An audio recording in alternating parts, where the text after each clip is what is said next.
যখন ইসলামের পতাকা নিয়ে কালেমার পতাকা নিয়ে সামনে অগ্রসর হলেন, অমনি করে কাফের মুশরিকরা হযরত জাফর ইবনে আবি তালিবের ডান হাতের মধ্যে আঘাত করলো। ডান হাতে আঘাত করতে দেরি অমনি করে ডান হাত কেটে জমিনের মধ্যে পড়ে গেল। আল্লাহু আকবার বলুন।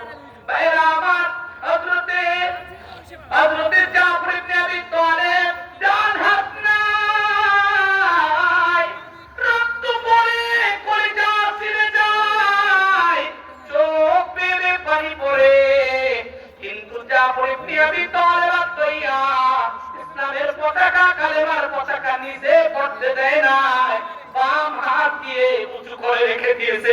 আল্লাহু আকবার বলুন। ভাইরা আমার, বন্ধুরা আমার, কাফের সেনাপতি অমনি করে মনে করলো, না, জাফরকে হয়তো দুর্বল করা যাবে না, জাফর এখন বাম হাত উঁচু করে ইসলামের পতাকা রেখেছে। অমনি করে বাম হাতের মধ্যে আঘাত করলো। জাফর ইবনে আবি তালিবের বাম হাতের মধ্যে যখন আঘাত করলো, অমনি করে হাতটা ছিঁড়ে চামড়ার সাথে একটু ছুঁড়ে আসে। আল্লাহু আকবার বলো। এ বাবা, ইসলামের পতাকা নিচে পড়তে দেয় না। অমনি করে ডান হাত তো নাই, বাম হাত একটু চামড়ার সাথে মিশে আছে, হাঁটতে কষ্ট হয়। ইসলামের পতাকা কোথায় নেবে? ডান পা দিয়ে আঙ্গুল করে ইসলামের পতাকা উঁচু করে রেখেছে। আল্লাহু আকবার বলো। ভাইরা আমার, বাম হাত দিয়ে কষ্ট হয়, ছুঁড়ে আসে, অমনি করে বাম হাতটা নিজের পায়ের তলে রেখে ধারালো অস্ত্র দিয়ে নিজে বাকি অংশটা কেটে কেটে আলাদা করে দিল। সুবহানাল্লাহ। বাবাজিরা আমার, অমনি করে কাফেররা দেখলো, না না না, হযরত জাফর ইবনে আবি তালিবকে দুর্বল করা যাবে না। দুইটা হাত নাই, তবে পা দিয়ে ইসলামের পতাকা কালেমার পতাকা উঁচু করে রাখছে। অমনি করে ডান পায়ে যখন আঘাত করলো, ডান পা আঘাত করলো, বাম পা দিয়ে কালেমার পতাকা নিচে পড়তে দেয় না, বাম পা দিয়ে উঁচু করে রেখেছে। আল্লাহু আকবার। কি মানে তেজ, কি মানে পাওয়ার! এ বাবারা, নবীর চেহারা দেখে জীবন কিভাবে দিতে হয়, কিভাবে জীবন দিয়েছেন, বাস্তব প্রমাণ ওই কথা বলছি বন্ধু। অমনি করে কাফের মুশরিকরা দেখলো, ডান হাত নাই, বাম হাত নাই, ডান পা নাই, বাম পা দিয়ে ইসলামের পতাকা উঁচু করে রাখছে।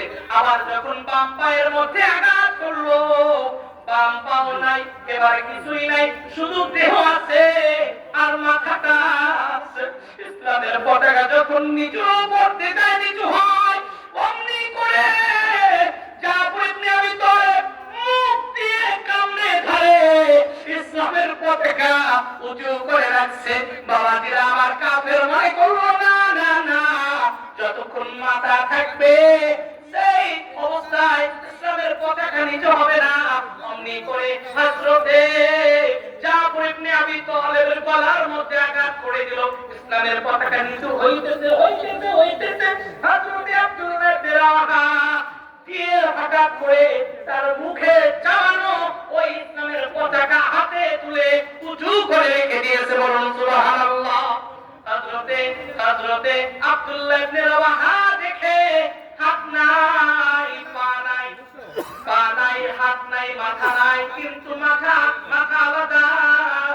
মুখটা এভাবে নড়তেছে, মুখটা নড়তেছে, মুখটা নড়তেছে। আবু উবাইদা রাদিয়াল্লাহু তাআলা আনহু বলেন, আমি আমার কানটা হযরত জাফরের মুখের সামনে নিয়ে শুনি, জাফর যেন কি বিন করে বলতেছে। আমি উবাইদা আমার কানটা যখন জাফরের মুখের সামনে নিয়ে শুনি, জাফর বলতেছে, সাহাবীরা রে, আমার নবীকে আমার সালাম দিন, আর বলি আপনার আপনার আপনার চাচাতো ভাই জাফরের এক বিন্দু রক্ত থাকতে আপনার কালেমার পতাকা নিতে পারতে দেয় নাই। আল্লাহু আকবার। এ বাবারা